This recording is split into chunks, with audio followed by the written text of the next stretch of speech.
Hey sports fans, Coach Nick here and welcome to BBallBreakdown. Before we focus on Team Canada, I want to talk about our friends over at mensbasketballhoopscoop.com. They have the definitive resources for Playbook so you can download. So check them out because if you use the links here, we have 3 great playbooks for you to try out. One is the 7 seconds or less Phoenix Suns offense. Another one is the Golden State Warriors offense. Or if you want to be able to do player development using NBA skills, you have to head over there, use the link on the screen or below, and check it out. It's great stuff. And check out the rest of their website as well. Well, now let's talk about Team Canada. They've got a lot of NBA players all up and down their roster. And it's exciting because certain teams like Argentina or France or Italy, their stars, their NBA players are all getting older, and there doesn't seem to be a lot of young talent coming up. Meanwhile, Team Canada is just producing it like wildfire. So expect them to be really a solid force in the international competition going forward for the next several years. So I looked at the beginning of the game against Dominican Republic to show you how they're getting some of their scores and who is to spotlight. In this tournament, Team Canada is doing quite well with a record of 5-1 in second place behind Argentina.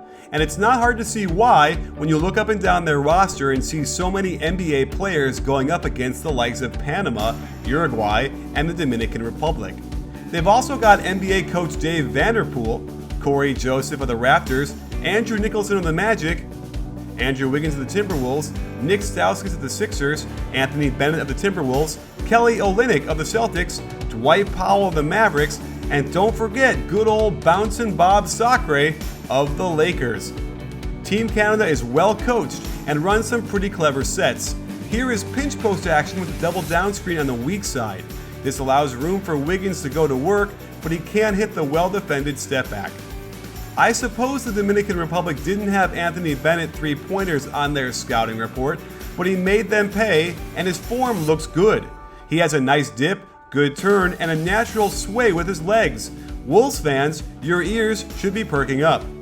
In transition, watch how Corey Joseph utilizes the inside out to get a step and finishes with a one-handed scoop with the left hand.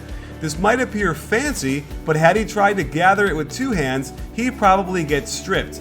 These are the new fundamentals of basketball. The Dominicans went to a zone early and it didn't work out well. A simple flare screen on the weak side guard gets Stauskas open enough for a good look at the 3. This time, Wiggins uses a freeze dribble to suck in the zone and kick to Bennett. Watch the beautiful hop, turn, dip, and sway. I'm starting to think this is the thing. I'm always amazed when I see bad defense on a baseline out of bounds play, a very simple stack by Canada, and good fundamentals by Olynyk to step back, sell the lob pass, then cut right to the hoop. However, this is a weak finish, and he's rewarded with a rebound and a putback. I have no doubt Bennett will get plenty of trailing looks at 3 in Minnesota, and again his form looks great. The rhythm is there, and he knocks it down with ease. Still in his zone, Canada does the wise thing by attacking with the dribble. Wiggins gets right to the hoop and draws the contact for free throws. While he bricks the second one, Bennett looks quicker than he's ever been at tracking down the ball, and why not toss up a hop 3 off the dribble when you're this on fire?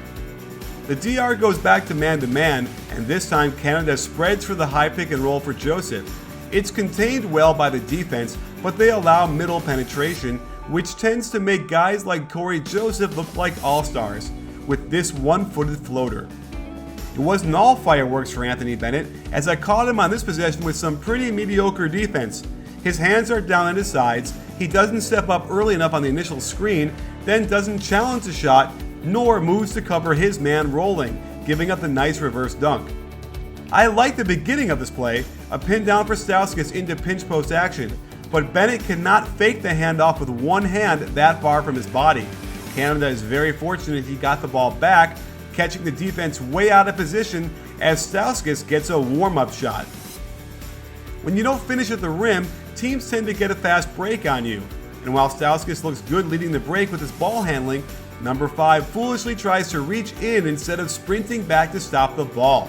This forces number 13 to pick the ball up, leaving them short-handed for the simple kick out for 3. Here's Canada running the Spurs motion into horns. Very exciting. until Olynyk brings the ball down and gets it stolen. On this transition defense, number 13 doesn't recognize where the ball is till it's too late. That makes number 14 have to help one pass away, and Brady Heslip knows exactly what to do, using the quick release hop to nail this three. The last bucket of the quarter for Canada was off another missed free throw, where Victor Lees is supposed to do the simple thing and box out the shooter. Instead, he walks down towards the front of the rim, leaving Melvin Agin to grab his short miss and put it right back in. Can you hear me shaking my head, Victor? Later in the second, the Canadians run a nice little wheel where Heslip hands off and gets a flare, while Doornkamp gets a pin down. Watch how he catches facing the passer, then uses the hop to get into position to shoot the ball.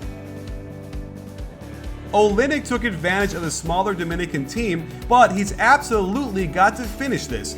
Again, his bad miss ends up benefiting him as he gets an extra rebound and then a bucket against the smaller team. So there you have it, sports fans. If you're a Team Canada fan, you're in good shape. And if you like the Timberwolves, they look in pretty good shape as well, especially if Anthony Bennett can add a legitimate three-pointer to his arsenal. Wow, that's going to be a really exciting thing if he can. With Kelly Olynyk, I'm not so sure how well he really is going to do. He had a nice season last year, fits well with their system, and I'm sure that Brad Stevens is going to help him get the most out of what he can do. But there is a ceiling to me, and I think he's getting closer to that. But that said, if he's a nice role player for 12 years in the league, I'm sure everyone will be happy with that.